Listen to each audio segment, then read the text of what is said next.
Okay guys, it's a little different video today. This is a book review of a book I just finished called Primal Connections by Mark Sisson. And I got this book from the library. I picked it up. I read it in about a week. It has like 230 something pages in it, and I mean overall I thought it was a pretty good book. I would give it 3 out of 5 stars, and I read a lot of books. To give some reference, this is probably the 10th book that I have read just this summer. This book was about how to get back to our primal genes in our modern life.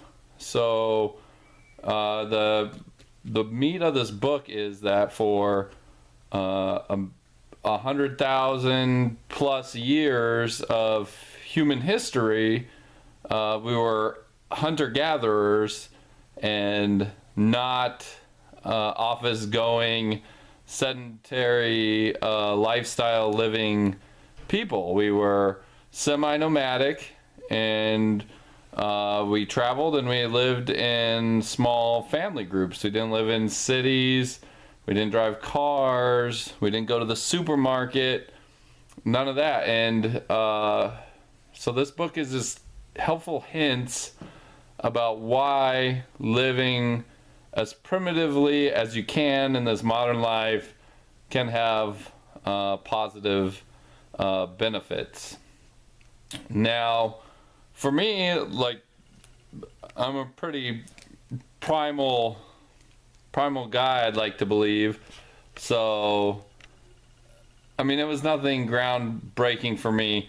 Now, there was some good, like, scientific data that explained some stuff that I already practice and already believe. It explained why it's good.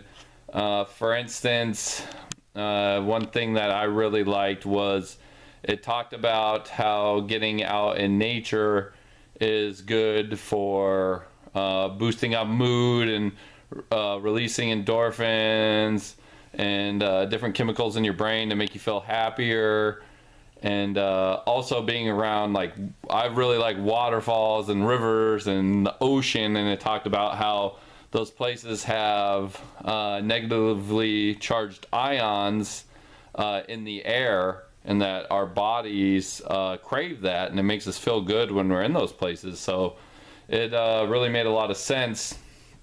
A few things that I didn't care for. It made sense, but I didn't really like it. There's a big section on going barefoot as much as you can.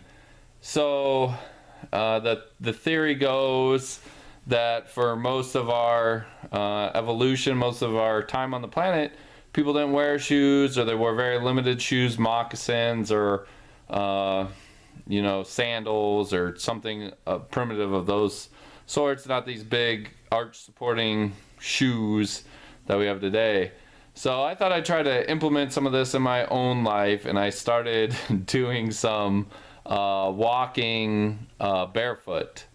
And I mean, I did enjoy it, but on like the second walk I went on, I got stabbed by a stick pretty deep in the bottom of my foot. And so it kind of reminded me why, as modern people, we do need to in fact wear shoes, because a stick will stab you in the foot and then you'll have a hurt foot for a while. I talked about just how, touch is such a strong part of everyday life, and how when you greet somebody, we live in this sort of sterile world now, and it's unhealthy. And you should hug your close friends, your close acquaintances, instead of shaking their hand or doing nothing. A lot of times people don't hug, they don't shake hands, they don't give pats on the back. It talks about the strength of that, which I really like. It talked about Instead of having 500 Facebook friends, you should only have, I think it suggested 12 close friends and like 50 acquaintances or something.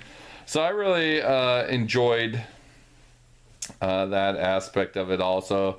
It talked about letting your kids get dirty and be kids. I enjoyed that part because again, it has to do with our natural resistance.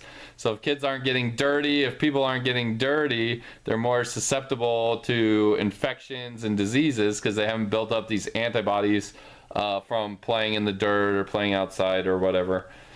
So, I mean, I'd recommend it. I wouldn't say it's great. Like I said, for me, it was a little bit nothing groundbreaking, I guess I should say. It's all stuff I know, but for somebody that doesn't know about the benefits of living primal natural life, getting out in the wilderness, it was helpful. I will say that it was it would be a difficult read if you're not a strong reader. It had a lot of like biology terms. So if you're not familiar with human biology and human anatomy, it could be confusing in some sections where it's talking about how neurons interact and the release of chemical interactions in the brain. So, I mean, overall it was great. Again, I only gave it 3 out of 5 because it was nothing groundbreaking. It was sort of stuff that I always have done. So, in the comment section, let me know if you like these book review videos. I've actually read several books, and I'll start reviewing more books if this video does well. All right, see you next time.